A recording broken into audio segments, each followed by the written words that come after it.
Welcome back to my raw vlog series where I talk about some industry concepts that more people need to get hip about, but there's just not enough time in the day to make super highly edited content for it. So my life has been super busy recently. I am working on some projects that I don't want to talk too much about yet because there's this whole theory.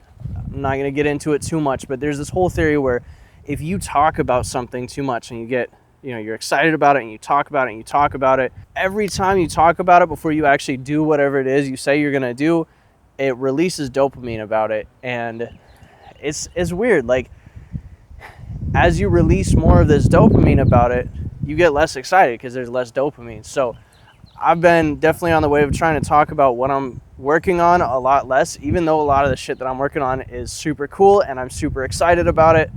Can't talk about all of it. But that being said, my life has been crazy busy lately. We're about to go to the next retreat. I host retreats through Underground Retreats. Basically, we get a bunch of people together in a mansion.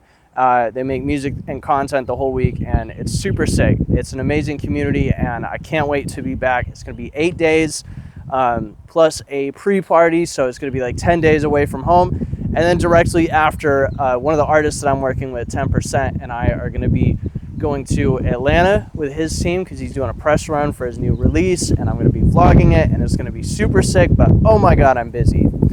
So that being said, one of my thoughts recently has been, about how networking has evolved. It's one of those things that changes up a lot. A lot of people like to talk about it. A lot of people like to say, hey, you should network more, you should meet more people. But in reality, that's kind of the same thing as telling an artist like, hey, you should make more videos. It's like, cool, but what am I making videos on? How am I actually networking? So today I want to talk about some of my insights, just my 2 cents on the topic, and how I've kind of utilized my network to get to where I am as a creative. And to be honest, I love where I'm at as a creative. Like, I may not be like, number one on social media or number one producer in the world, but like, I'm living this life every single day. Like, it's 2:42 p.m. on a Tuesday, and I'm just here talking to a camera. Like, this is a cool fucking life. And really, networking is the number one way that I got there. Networking is the most important piece to my entire career. Like, literally nothing that I do would have happened without networking. So, what is networking? It's in its most simple terms, meeting people. It's connecting with people, adding value, it's getting value.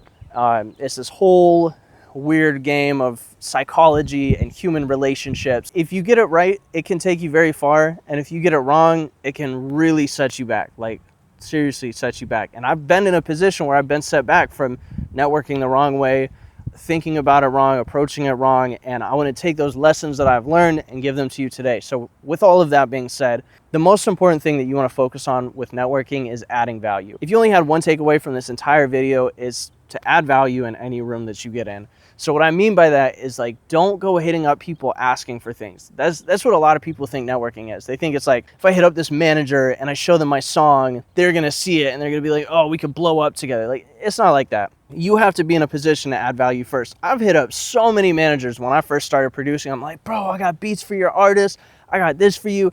I got this for you. And those connections never ended up working out because I'm going into it trying to take. I'm trying to take opportunities. I'm trying to make some money off of them. I'm trying to, send them stuff that's going to better my career. But what I never asked myself is what I could do for them. Because a lot of times they have things that they need. I mean, everybody needs something, right? So you have to think about, when you want to connect with somebody, are you in a position to add value to their life? Are you going to make something easier for them? And no, just sending the beats so they have more beats to send their artists it's not adding value. That is them giving you an opportunity, because I guarantee there's a million other producers that want to send the beats. I guarantee you, if it's somebody that needs songs, like, there's 1,000 other artists who could send them songs. That's not where your value is. The value is what you can do either in their day-to-day life, if there's something actual that you can give them, like tangible, like money.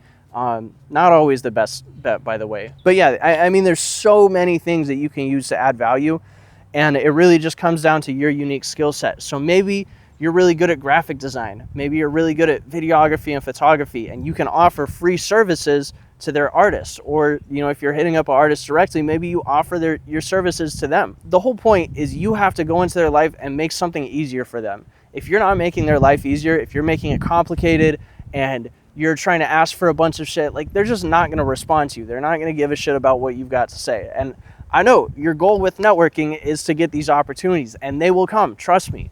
But you can't think about what you're going to get first. So the main thing you need to know is that. But let's assume you already know that, you have found people that you're good at adding value to. You found, ways that you can help them out. So how do you actually go and find people that are worth networking with? Think of it all as like a big tier system, right? You've got different levels of creatives. You've got people who are higher up in the industry.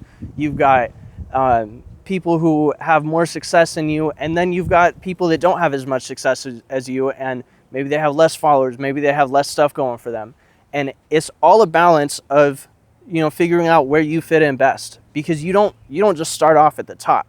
I'm not just gonna message Drake and he's just be like, oh yeah, like, you could do a free video for me, awesome, like, let me lock you in. Again, there's a million other people who could do that for him that would be honored to have the opportunity. But you need to have an actual reason as to why you're a good fit, why the value that you're adding is actually worth their time, and if it even is value to begin with. So what I really recommend is finding people who are on the same level as you, or you find somebody who's just a little bit above you, but not by much. Again, like, don't shoot for Drake. Maybe an artist that is signed to Drake, or maybe somebody who is signed to an artist that's signed to Drake, or somebody that's like lower down in the chain, so to speak, right? Because if you start there, it's going to be much easier to access those people. You're going to have a much higher chance of success talking to them, right?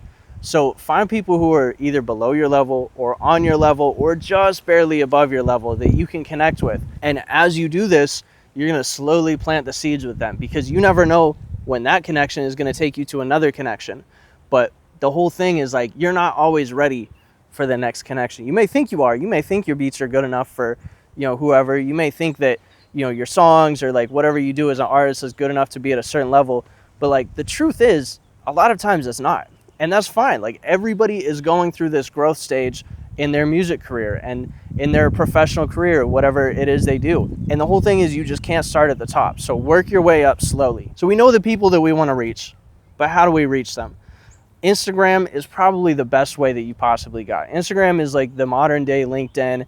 It's the way that everybody kind of gets to know each other. It's a great place to show off your resume, so to speak. People can immediately see what you've got done. So if your Instagram is not set up fully, I recommend checking out my video on personal branding. It goes in depth into all the things that you need to worry about when it comes to how you display yourself and how you put yourself on. And having a strong personal branding is the first step to being able to network successfully. So once you have this strong personal brand, you know who you want to reach out to, send them a message. Maybe it is an artist that's got a similar amount of followers as you. Don't hit them up and be like, yo man, I'm doing features for the low, like $50, get at me. Like, don't do shit like that. Again, see where you can add value. And by the way, you don't have to reach out to them right away just because you know them or you want to connect with them. I've got a list of so many people that I want to connect with, but I don't reach out until the timing is right. And it's all about figuring out when that timing is actually going to be right. Because right now, they may not have something that you can really help with.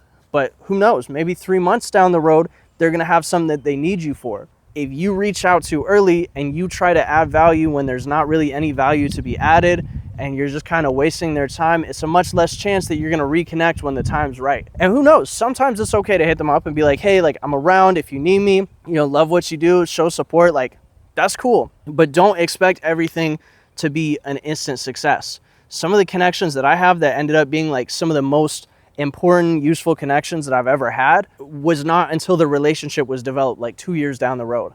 Like, there's a lot of people that I'm connected with that, like, nothing that we really did would make sense to connect the dots. But then when it comes time, if we're ready, then that's when it connects and that's when it makes an impact. So these are all kind of things that you have to think about when it comes to networking. Like, step 1, figure out where you're at. Step 2, find people that are kind of on your same level, maybe a little bit above. Step 3, find out how you can add value. Step 4, reach out and figure out like what the move is, right? Everybody's going to have different shit going on. Everybody's going to have different opportunities. Everybody's living their own busy lifestyle, trying to grind and hustle. So anything you're able to do that helps them get to where they want to be quicker is going to be really helpful. And a lot of times it's either, you're doing something that's going to make you both money, you're doing something that puts on a good play for an artist, or maybe it solidifies a plan that they have for one of their artists, if it's like a manager or something. If you're reaching out directly to an artist, sometimes it's just doing things that makes their life easier. Like if they suck at posting TikTok content and you're really good at making TikTok videos, figure out how to post some damn TikTok videos for them. Make them some content. Maybe if you do videography like me, shoot them some free reels, show them what you could do. And then if they need you, they're going to reach out. I also want to talk about some higher level networking. Like when you are at a point where you've got, a pretty decent level of success, you've got like things that you want to sell, or you're trying to get people to listen to your music, you need to follow the law of attraction, right? This is not going to be one of those things where you reach out and you try to sell somebody something. Like that is the absolute worst way to connect with people, and chances are that's going to get you blocked by everybody. Like you're going to be shunned out of the music industry if you go in trying to sell to people, because people don't want to be sold to. They just want things that bring them closer to their goals, bring them new ideas creatively, whatever that's going to look like. So when you're trying to sell something, you're trying to get people to listen to your music, follow the law of attraction. And what I mean by that is give them a reason to come to you rather than you approaching them. A lot of times networking is done in reverse. Like you think it's you reaching out to somebody, but maybe it's putting yourself in a position that somebody else wants to reach out to you, right? Think about these managers or artists or producers that you want to reach out to. Like there's a reason that you want to talk to them. It's whether they got accolades, or they're really good at what they do, or you think their personality is cool. These are all factors that you can put into your own personal branding, put into the way that you put yourself out there. And if you do all of that, it's going to be so much easier for people to approach you. Like people are actually going to want to approach you because you've got something that they already know you could provide. And once you get to that point, that's when it clicks. That's when you start making sales. That's when you start getting a lot of streams on your music. That's when managers reach out if you're an artist. It's when other producers will reach out if you're a producer. Like this is where real moves start to happen, is when you prove to the world that you do something unique, you do something different. So it's a matter of, being on top of your personal branding. Like I said, please watch the other video if you haven't already. It's so much sauce in there. But yeah, focus on those things, figure out how you can add value, and attract instead of chasing. And as long as you do those things, networking is going to be easy for you. There's a bunch of other like specifics that you can get into, like, trying to work with a lot of people on YouTube or like on TikTok or whatever. But like those are the core elements. If you follow those things, you will be able to convert that knowledge into whatever channel that you want, right? Whether it's Instagram, TikTok, YouTube, Facebook, like it works the same, even in person. Like if you are in a position to add value, that's when you approach and you say, hey, I can make your life easier by doing this, and then show them, and then you see where it goes from there. But the whole idea of having a network is not to have a bunch of people trying to help you out all at once. The big picture that I like to think of is like you've got a bunch of blank dots around everything that you do, right? And sometimes other people are going to have things that they're doing as well that's in line with what you do. And if the dots connect, then that's when the major plays happen. That's when the really big stuff happens. And that's when your network becomes most crucial. So your network is kind of building up all these other connections that you've got, other people that have their own dots that they're building, their own projects that they're starting and they're working on. And it's a matter of being like, okay, I know somebody that's a videographer. I know a bunch of producers. I know these managers. And you're not going to talk to them every day. You're not going to be messaging back and forth like homies every single day. Some people you might only talk to like once or twice ever. But then some people are going to stick around and they're going to become very, very valuable assets, and you're going to become a very valuable asset to them. So these are some of the things that you need to focus on. If there's anything that you want me to elaborate on more, anything that you feel like I didn't describe well enough, feel free to leave a comment. I'll try to respond to everybody like I usually do. I'll try to make follow-up videos on anything that I feel like requires a lot more elaboration. But yeah, I mean, that's really networking. Like it's simple. It's not hard. You just have to make sure that you're doing it calculated. I'll leave you with one story. This kid, 347 Aiden, you might know him. He is huge. He's had quite a few moments where his music blew up. Well, back in, I want to say it was like 2020 or 2021, I was like fresh into making music. I did not make music for that long before getting to this point. And I had this beat pack I was selling on Instagram, 10 bucks for 10 lo-fi beats. I thought it was a steal. I thought everybody was gonna jump on that. I was so focused on getting sales that I didn't care about anything else. Well, I had a story posted. I said, who needs some lo-fi beats? Because I was trying to, be smart, make the sale, whatever. And 3478 Aiden reaches out to me. He's like, hey man, like I would love some beats. And I'm like, cool, man. I got this lo-fi pack for 10 bucks. He asked me if he could hear some of the beats in it. I was like, nah, man, you gotta buy the pack to hear him. He just left me on red. Like, of course he's not gonna want it. And then I followed up like a week later. I'm like, hey man, you want the beats or not? He's like, no, I'm not paying for beats I can't hear. Like, yeah, it just didn't make any sense. I was not really adding value. Even though he reached out to me, I could have given him the beats for free just to build that connection up. Sometimes that's what it requires, like give them something for free. It was not too long after, probably like 3-4 weeks later, that he dropped a song with Kenny Beats and he blew up, and then I couldn't reach him. Luckily, we reached back out and we restored the connection like a year or two ago. But point being, if I had just added a lot of value at the start and I just hooked him up with a couple free beats to show him love because I did fuck with his music, then it would have been so much better for me. Because imagine how much you could make on the royalties on a song that gets millions of plays. It's gonna be much more than $10 fucking. I'll leave you with that story. Interpret it how you will. I hope you learned something. Like I said, leave a comment if there's anything that you want me to elaborate on or anything that stood out to you that you find really valuable. But other than that, please like, subscribe if you want to hear more content like this, and I will see you in the next video.